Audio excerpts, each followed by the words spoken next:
Halo, saya Gede dari Online7 dan pada video kali ini saya akan share tentang tips sukses untuk kita bisa berbisnis sebagai seorang agent properti lewat online. Oke, jadi kalau kita mau bisnis properti nih, apa aja sih jenis-jenisnya? Jadi ada banyak banget ya. Pertama, kita bisa menjadi seorang agent properti atau developer properti, kontraktor, atau marketplace misalnya seperti Rumah 123, lalu rumah.com, lalu ada juga misalnya Urbanindo. Nah, itu adalah contoh-contoh marketplace. Lalu kita juga bisa main di properti itu sebagai investor. Kalau kontraktor itu contohnya kayak Adikarya, WK gitu ya, Wijaya Karya, itu semuanya kontraktor kayak Agung Podomoro, Agung Sedayu. Itu adalah developer. Agung Podomoro, Agung Sedayu itu developer. Kalau kontraktor itu lebih kayak Adikarya. Kalau agent properti kita tahu kayak Rewide misalnya, atau Century, atau Era, atau misalnya Remax. Nah, itu adalah contoh agent properti. Jadi kita harus tahu dulu nih kita sebagai apa dan kita maunya berbisnisnya kayak bagaimana, karena beda jenis bisnis itu nanti beda kalau kita mau menjalankannya, dan metodenya dan caranya juga berbeda, terutama kalau kita mau main di lewat online, mau bermain di digital marketing ya. Jadi nanti tiap jenis pekerjaan atau jenis bisnis itu beda-beda caranya, dan pada video kali ini saya akan lebih banyak share tentang agent properti. Jadi bagaimana caranya kita bisa meningkatkan penjualan kita sebagai agent properti lewat digital marketing. Oke, jadi harus paham dulu nih tugasnya agent properti apa sih. Sebenarnya tugasnya gampang banget. Ini adalah sebagai seorang perantara ya, agent properti itu sebagai perantara yang mempertemukan antara pembeli dan penjual properti dan mempermudah sebenarnya untuk menjadikan transaksi itu terjadi. Karena gini, kenapa pembeli itu memerlukan agent? Pembeli itu memerlukan agent karena kadang-kadang seorang pembeli itu nggak punya waktu nih untuk mengecek propertinya satu persatu. Makanya dia mempercayakan pada seorang agent. Kalaupun misalnya punya waktu nih buat ngecekin propertinya secara detail satu persatu, mungkin secara bangunan seorang pembeli akan survei langsung ya. Tapi kalau misalnya udah ke cek surat-suratnya, cek perizinan misalnya, dan cek misalnya asal-usul rumahnya, apakah ada sengketa atau enggak, biasanya seorang pembeli ini lebih banyak mempercayakan kepada agent. Kenapa? Karena agent ini biasanya mereka udah punya jalurnya, mereka udah kenal notarisnya, mereka udah kenal dengan lingkungannya. Jadi itulah alasan kenapa pembeli itu memerlukan seorang agent. Dan agent ini dia harus bekerja netral. Karena kalau misalnya pembeli hanya bergantung pada penjual, sedangkan penjual punya kepentingan untuk menjual propertinya secepat mungkin, itu bisa terjadi yang namanya conflict of interest. Jadi mengutamakan dirinya dibandingkan dengan pembelinya, dan sedangkan pembeli ini kan seorang yang nanti membeli mengeluarkan uang, mereka ingin dilindungi juga. Nah, sekarang sebagai seorang penjual nih, kenapa seorang penjual tuh memerlukan agent properti? Karena bisa jadi gini, misalnya saya punya rumah mau saya jual, dan saya nggak punya waktu untuk mantengin 24 jam rumahnya karena saya harus kerja, karena saya mungkin tinggalnya agak jauh dari properti yang mau saya jual, dan saya mempercayakan kepada seorang agent. Nanti kalau misalnya ada pembeli yang mau nyari rumahnya, silakan nanti lewat agentnya aja, nanti bisa ditunjukin surat-suratnya. Jadi seorang penjual tuh akan menitipkan data-datanya itu ke seorang agent ya. Dan seorang agent yang baik, dia akan bekerja untuk memenuhi kepentingan dua-duanya. Kepada pembelinya dia juga harus melindungi pembelinya, kepada penjual pun dia harus semaksimal mungkin membantu mempercepat rumahnya laku, tentunya dengan cara-cara yang aman, karena semuanya harus dicek terlebih dahulu. Dan nanti ketika transaksi, seorang agent juga adalah seksi sibuknya ya.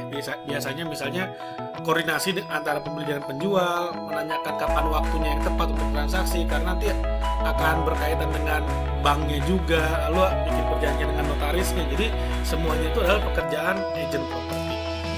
Jadi sangat penting banget ya peran seorang agent dalam membuat sebuah proses transaksi properti itu terjadi antara penjual dengan pembeli. Nah, sekarang kalau kita bandingkan nih antara agent properti yang konvensional dengan yang digital. Kalau bisa konvensional mungkin kita semua udah lebih banyak tahu ya, terutama buat yang udah berpengalaman. Tapi kalau misalnya masih baru, biasanya gini, tugas konvensional, tugas agent properti itu sebenarnya simpel banget. Cari aja listing properti. Cari listingnya di mana? Gampang, jalan-jalan aja di daerah sekitarnya, misalnya radius 5 km dari tempat tinggal atau dari tempat kerja gitu ya. Jalan-jalan 5 km, lalu biasanya ada tuh pelang properti dijual gitu ya, rumah dijual. Kalau enggak, lihat koran misalnya di mana aja ada properti dijual, lalu nawarin diri biasanya, boleh nggak saya bantu jual, lalu misalnya ditanyakan fee-nya berapa, seperti itu biasanya itu cara kerja awalnya. Lalu kalau misalnya dibilang oh boleh silakan dibantu jualkan, berikutnya adalah kita survei propertinya, jadi supaya kita tahu di mana sih letak propertinya, supaya kita bisa tahu juga misalnya dekat-dekat sana ada apa aja sih, ada rumah, ada sekolah, apakah ada pasar dekat tempat kerja atau enggak, lalu misalnya jalannya berapa meter, apakah dia one gate system atau bagaimana, dan luas tanah, luas bangunan, semuanya, dan sampai surat-suratnya pun kita survei. Itu kalau misalnya agen properti konvensional. Lalu kalau sudah oke semuanya, lalu kita berikutnya pasang spanduk, biasanya ada nomor telepon kita sebagai agent ya di sana. Lalu setelah itu kalau mau lebih aktif lagi, kita juga pasang iklan di koran atau pasang iklan di internet. Nah, kalau untuk iklan-iklan yang sifatnya berbayar seperti di koran atau enggak misalnya di OLX tapi yang berbayar, atau di Rumah 123 atau di Urbanindo, biasanya kalau yang berbayarnya biasanya itu adalah untuk properti-properti yang dijualnya eksklusif ya. Jadi benar-benar hanya ke satu agent aja atau ke satu orang itu aja. Karena eksklusif makanya berani untuk pasangkan yang berbayar. Itu biasanya kalau konvensional. Lalu setelah pasang iklan kita nunggu aja sampai ada yang nelpon, nanti ada pembelinya juga mau survei. Lalu kalau pembelinya minat, terjadi negosiasi. Nah itulah perannya agent, itu yang konvensional. Lalu kalau digital nih bagaimana? Nah kalau digital itu mindsetnya sedikit berbeda ya. Karena gini, kalau misalnya digital, kata kuncinya itu adalah yang nomor satu, yang paling penting adalah membangun yang namanya database. Ini penting banget membangun database. Dan database itu minimal harus punya dua. Satu database pembeli, satu database penjual. Jadi maksudnya penjual ini adalah rekan-rekan sesama agent properti juga. Kalau perlu malah kita merekrut agent properti sebagai bagian dari tim kita yang mana nanti kita akan edukasi seperti itu. Nah, jadi yang pertama adalah membangun database dulu. Kita kumpulkan orang-orangnya sehingga kita tahu kepada siapa aja kita nantinya bisa bekerja sama. Lalu setelah itu kita membangun brand kita. Cara membangun brand gimana? Dengan cara memberikan yang namanya edukasi market.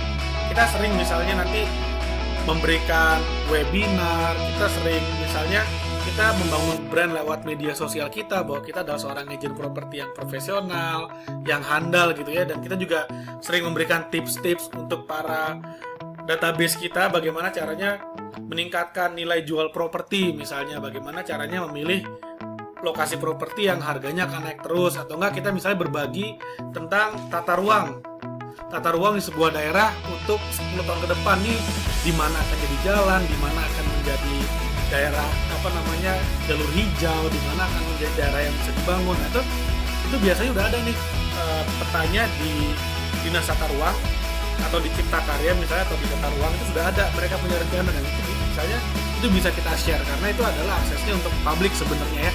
Dan kalau kita punya data itu, kita bisa juga gunakan untuk mengedukasi market kita. Jadi kalau misalnya kita punya database pembeli properti atau investor properti, kita bisa educate mereka bahwa sebuah daerah ini prospeknya bagus banget karena kita dapat data langsung dari Dinas Tata Ruang, misalnya kayak gitu, atau dari BPN misalnya.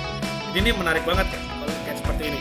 Dan berikutnya kita juga bisa edukasi market, misalnya bagaimana sih caranya menjual properti yang lebih cepat laku, bagaimana caranya para agent properti yang nanti menjadi komunitas kita itu bisa meningkatkan skill mereka untuk menjual properti, bagaimana caranya membangun brand mereka juga.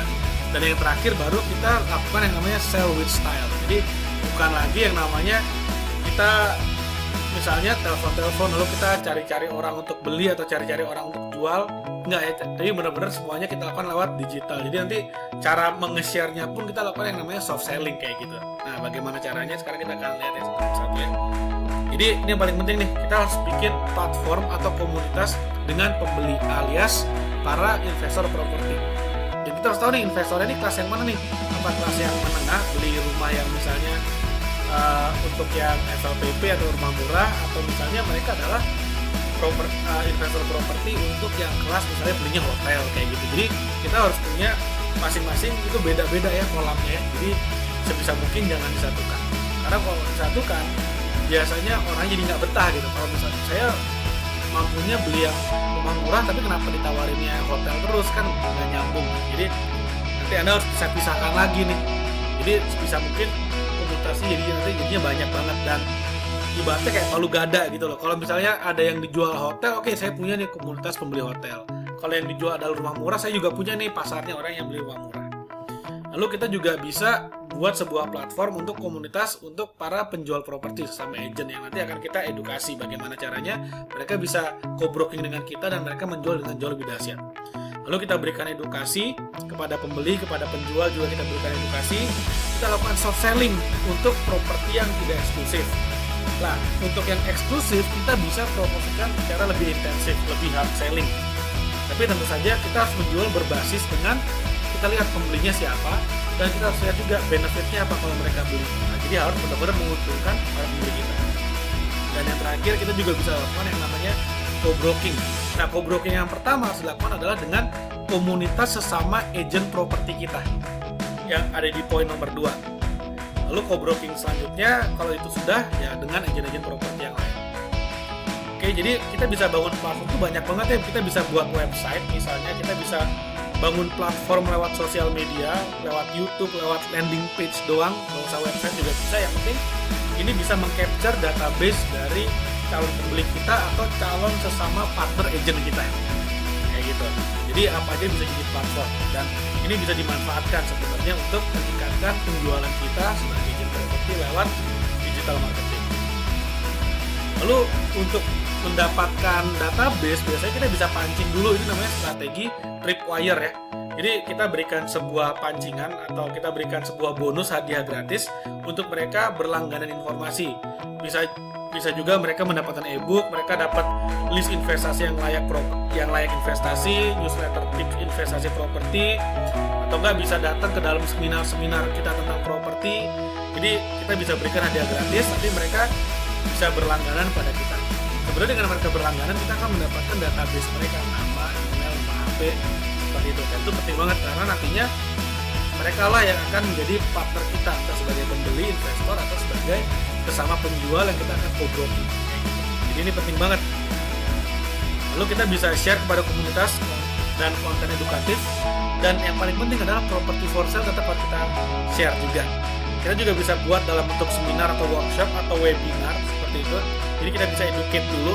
Misalnya seminarnya 2 jam, kita educate dulu 1,5 jam, lalu setengah jam terakhir baru kita tawarkan. Nah, jadi untuk properti-properti yang tadi sudah saya jabarkan karakteristiknya, fitur-fiturnya yang membuat properti menguntungkan. Nah, ini ada beberapa contoh properti yang sangat-sangat menarik banget untuk investasi. Nah, barulah kalau Anda berminat silakan hubungi saya. Misalnya kayak gitu. Ini contohnya. Jadi share-nya kayak begini nanti caranya. Oke, jadi itu adalah beberapa tips dan step by step cara dan strategi kita untuk bisa sukses menjadi seorang agent properti lewat dunia digital. Jadi beda banget ya kalau misalnya kita mainnya di dunia konvensional, kita cari propertinya lalu intinya adalah kita iklankan kayak gitu. Sedangkan kalau misalnya kita mau main di dunia digital, yang pertama kita lakukan adalah kita capture dulu database-nya, lalu kita bangun brand di sana, lalu kita edukasi market kita.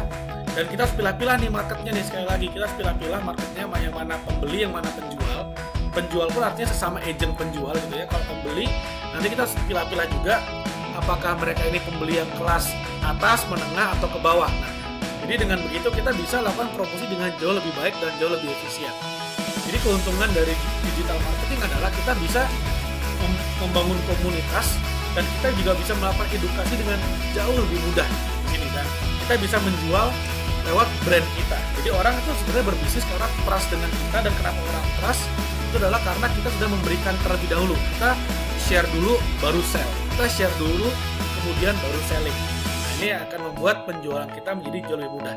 Jadi investasi di depannya itu adalah bagaimana membangun brand kita lewat database kita kayak gitu. Jadi ini menarik banget ya.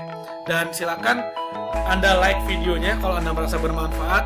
Dan jangan lupa kalau misalnya Anda mau tanya-tanya, ingin tahu lebih dalam lagi, Anda bisa tulis di comments di bawah. Jadi mudah-mudahan bermanfaat ya apa yang sudah saya share.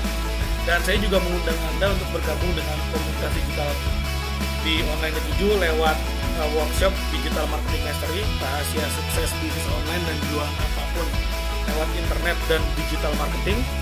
Anda bisa dapat informasinya di www.online-7.com. Baik, sekian dulu yang bisa saya share dalam video kali ini. Terima kasih dan sampai ketemu lagi di video selanjutnya.